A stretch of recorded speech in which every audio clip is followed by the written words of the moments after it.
Okay, we just finished talking about quizzes. 2 attempts per quiz, 70% or higher. If you don't pass, you have to fill out the quiz reset form, etc., etc. Now, the other part that your grade is based on are your unit tests and the final exam.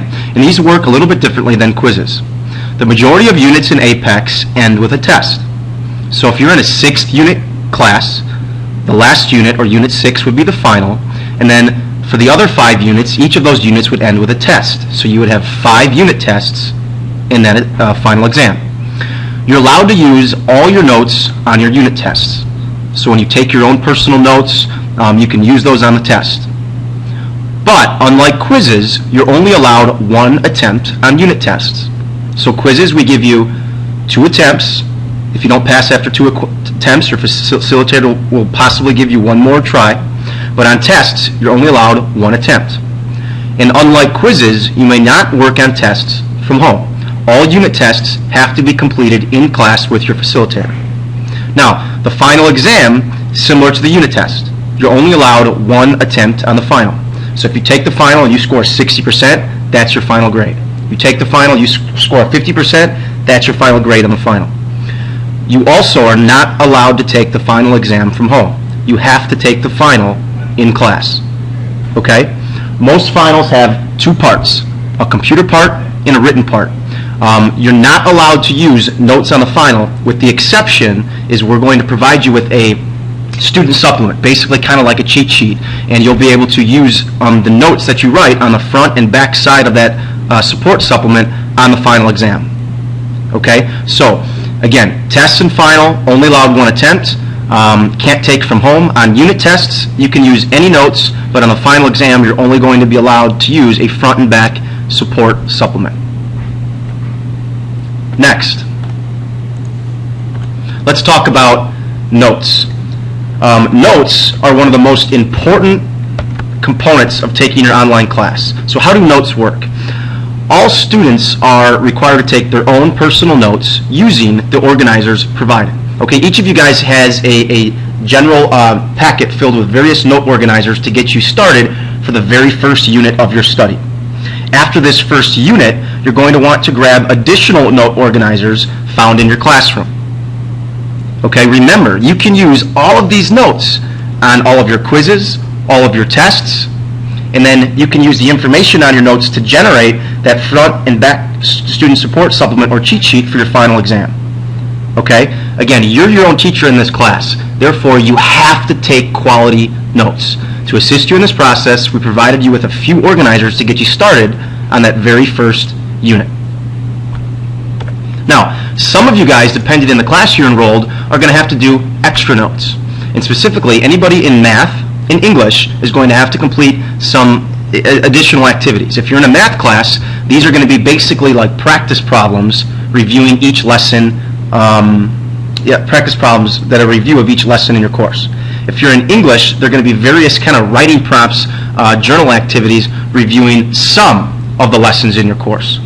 Okay? Complete these as they appear in your packet and in the correct learning sequence. Okay, so if you're in a math class, as soon as you're done reading the lesson, you're going to go to your packet and you're going to complete the practice problems. And similar with English. Okay? Alright, moving forward. So the general process as you work through your online class involves 3 steps. Step 1, you're going to read your lesson in APEX. This includes completing all the Check Your Understanding practice review problems in each APEX lesson. If you're in English, this also includes reading texts, whether it's a poem, a short story, a historical excerpt, or a reading book. Step 2 is you're going to take notes as you read each lesson.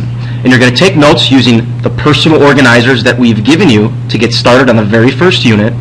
And then when you run out of those, you're going to grab extra organizers found in your classroom for units 2, 3, 4, 5, 6, 7. And if you're a math student, you're going to take your own notes and you're going to complete the practice problems in your packet.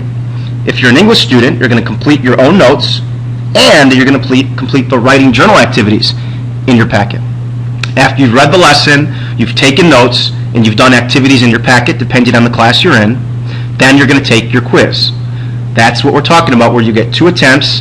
You have to score 70% or higher. If you don't, you have to fill out the quiz reset form, but you can use all your notes on the quiz. How cool is that?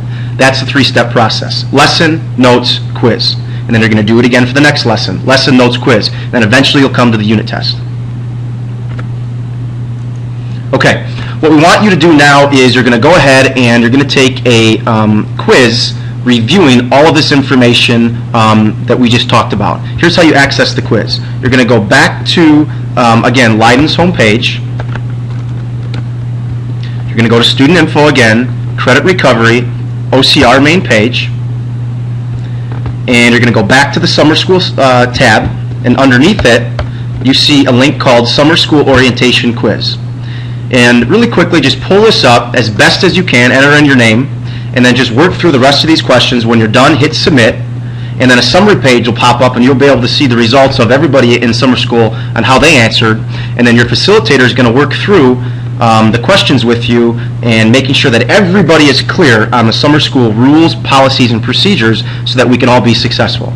So facilitators, go ahead and pause this video, take a few minutes, let the students take the quiz, and then when they're done, review the results of the quiz with the students.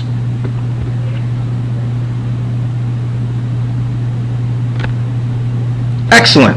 All right, we're back. We're almost done. Home stretch. What we want to do now is we are going to log into Apex. We want to make sure that everybody has the correct username and password. We're going to record this information down on your syllabus. After your first initial login, Apex is going to prompt you to generate a new password. This is basically just security reasons. That way nobody else knows your password but you. And you're going to record your new password on your syllabus. Should you ever forget your password, it's not the end of the world. Your facilitator could reset it and then provide you with a new one. Okay? So, facilitators, go ahead and pause the video, take a couple minutes, and allow the students to practice logging into Apex, including writing down their new username.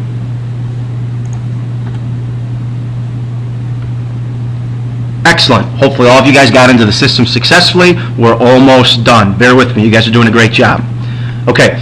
What we want to do now is make sure everybody is comfortable navigating through the ins and outs of Apex. We're going to watch a video showing you some examples of that. Now, to be honest, those of you who haven't used Apex before, the best way to get comfortable with it is just to start working.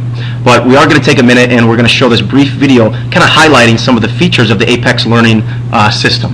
So facilitators, go ahead and make sure that the students have their Chromebooks closed.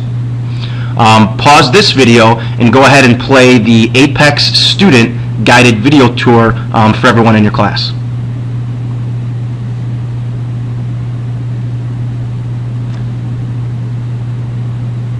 Excellent. Okay, I know that video wasn't that exciting, but I appreciate your patience. We're almost done.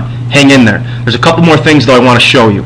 When you log into Apex, what we want to make sure you do is every single day you're going to select your reports tab. And let me just show you an example of one of the classes. Let's just pull up a fake class here real fast. Let's pull up English. And every single day when you log into Apex, I want you to pull up your report. And what that's going to show you is the following. It's going to show you every single activity you need to complete in your class. Okay, it's also going to show you a targeted due date that you want to get this activity finished by. Okay, so most of you guys are going to start to have quizzes due probably June 11th, Tuesday, June 11th. And so you want to follow this course pacing guide as best as you can because it's going to help you finish your class by the last day of summer school, which is July 18th. Okay, now what I've done is I've set up the grade book to have you finished by July 17th. That way it gives us one extra day as wiggle room as an emergency day should you not finish. Okay, so every single day you log into Apex, I want you to get in the habit of pulling up this report, seeing what you need to get done each day. Alright, almost there.